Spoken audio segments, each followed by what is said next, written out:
উপস্থিত বাংলাদেশ জাসদের সংগ্রামী সাধারণ সম্পাদক হবে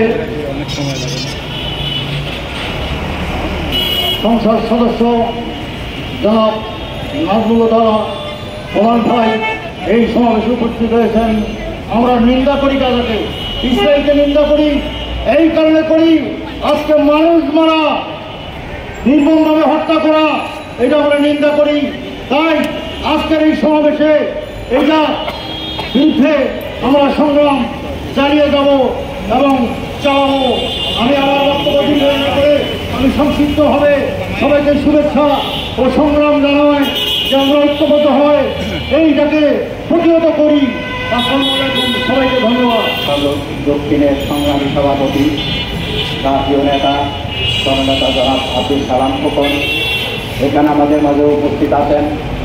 আজকে সবার প্রধান অতিথি হিসাবে জননেতা বাংলাদেশ জাতীয় কেন্দ্রীয় কমিটির সংগ্রামী সাধারণ সম্পাদক, সাবেক সংসদ সদস্য, সাবেক 90-এর গণঅভ্যুত্থানের অন্যতম নেতা জননেতা জনাব নাজমুল হক প্রধান। আরও উপস্থিত আছেন বাংলাদেশ জাতীয় স্থায়ী কমিটির অন্যতম সদস্য জাতীয় সাবেক ডাক্তার মোশতাক হোসেন সহ স্থায়ী কমিটি এবং কেন্দ্রীয় কমিটির বিভিন্ন পর্যায়ের নেতৃবৃন্দ ও সাথী বন্ধুরা।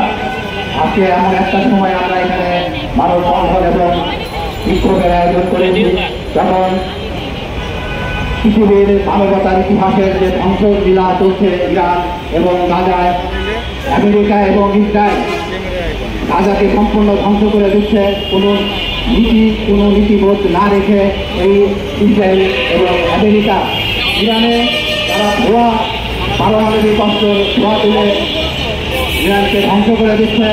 এখানে আমেরিকার গোয়েন্দা সংস্থার প্রধান বলছে যে ইরানের কোনো পারমাণবিক অস্ত্র নেই, তাকে উপেক্ষা করে ইরানকে ধ্বংসের ষড়যন্ত্র করছে, ইরানে গণহত্যা চালাচ্ছে। এর বিরুদ্ধে আমরা তীব্র প্রতিবাদ করছি। সাথে সাথে আমরা লক্ষ্য করছি যে আমাদের দেশের যে সরকার, সেই সরকারও সরকারিভাবে এই ব্যাপারে কোনো পদক্ষেপ নিচ্ছে না এবং ব্যাপক নিন্দা জানাচ্ছে না। সাথে সাথে ইসলামিক দেশগুলো তাদের কার্যক্রমগুলো এর প্রতিবাদ করছে না। আমরা আশা করি যে আমাদের দেশ উদ্যোগ নেবে যে সারা বিশ্বের ইসলাম সহ মানবতাবাদী দেশগুলো এর বিরুদ্ধে রুখে দাঁড়াবে, জাতিসংঘকে চাপ সৃষ্টি করবে, যাতে ইরান এবং গাজার জনগণ রক্ষা পায়, গাজার শিশুরা রক্ষা পায়, মানবতা রক্ষা পায়। আসুন আমরা সবাই এই ব্যাপারে সোচ্চার হই, আমাদের দেশের সরকারের উপরে চাপ সৃষ্টি করি, যাতে তারা এই ব্যাপারে উদ্যোগী হয়। সবাইকে ধন্যবাদ জানিয়ে, এই হামলার তীব্র নিন্দা জানিয়ে আমি আমার বক্তব্য শেষ করছি। সবাইকে ধন্যবাদ।